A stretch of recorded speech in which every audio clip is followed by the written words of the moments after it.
You are listening to the Mark Guzman Podcast Experience.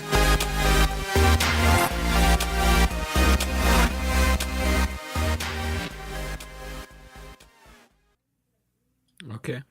Now, I know the Bay Area has had a long history of progressive movements, and I know a lot of this history also influences a lot of the plays that the lower bottom players do. And so, what are some of the past productions where you've taken progressive movements and used it to convey your message? I think this season is an example of that.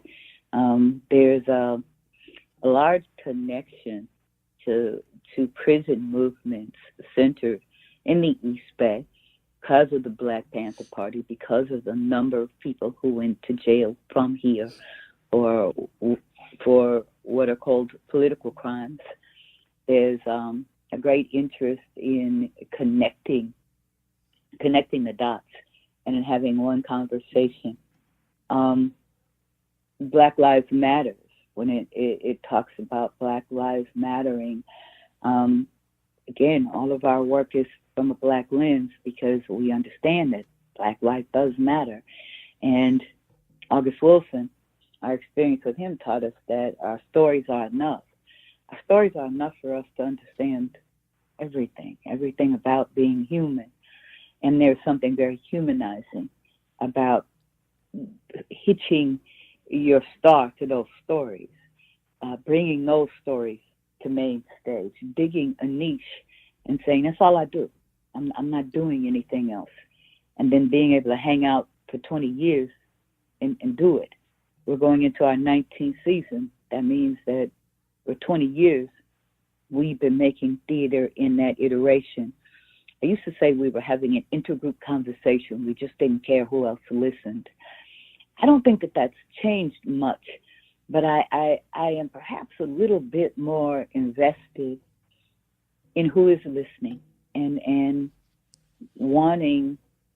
We're at a strange time in history.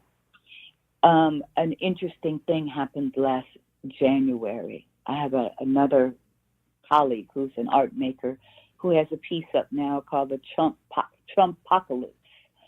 And I think that's the way a lot of people took the election last January. So it's been a lot of dissent voicing and a lot of fermenting of displeasure. The thing for me is that most of the issues are being raised are not new issues. Those issues didn't spring to life in January. All of those issues had lives way before January. And so I think that we don't so much ride movements as we've always been in the same conversation. And even though during the previous presidency, we were in what was declared a so-called post-race era, I never got that memo. So I'm very much still engaged in having the same conversation I was trying to have in 1998. And so I don't know that so much that any current movement makes me create a piece of theater as I would actually say that my theater supports thought about these movements that come and go. And they're all parts of this consistent conversation that I'm trying to have. Mm-hmm. And what's your take on the message, like sports athletes like Colin Kaepernick, taking a knee during the anthem? I know there's a lot of support and there's also a lot of backlash on it. What's your personal take on that? Well, I've never known what to say, so I always say what I think, okay? One, I find it interesting he's not the first athlete to protest. And I think of the brothers during the Olympics who went barefoot with the Black Fist salute, who paid a similar price to what Kaepernick is now paying. So I like to always preface a conversation about Kaepernick with he wasn't the first person to do this. Oddly, there are even players currently contemporary players who never stood for the anthem and they never really received any attention. Some of those joined Kaepernick when the furor around him rose. I think that it was a brave thing for him to do.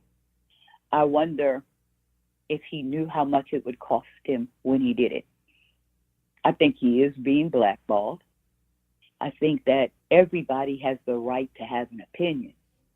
I don't think that you get to say he doesn't get to have an opinion because he's an athlete. That would be like telling me I don't have an opinion about reality because I'm a theater maker, or you don't have a right to an opinion because, you're a businessman and a podcast director. Everybody's got an opinion. It's the public's job to be discerning about how much someone's opinion is actually worth. The fear that grew up around his taking a stand by not taking a stand is much more interesting to me, actually, than what Kaepernick did. All this backlash about can you make athletes do this or that, or they ought to be grateful because they're getting paid so much. See, all of that was very, very telling, and none of it sounded right to me. And so all of that makes his stance even more valid. So he's got a right to an opinion. We all do. Yeah. Thank you for listening to this podcast short. For more podcast content, be sure to subscribe to all of our podcast channels on YouTube, iTunes, iHeartRadio, Spotify, Libsyn, Castbox, Podbean, and literally anywhere else you listen to podcasts.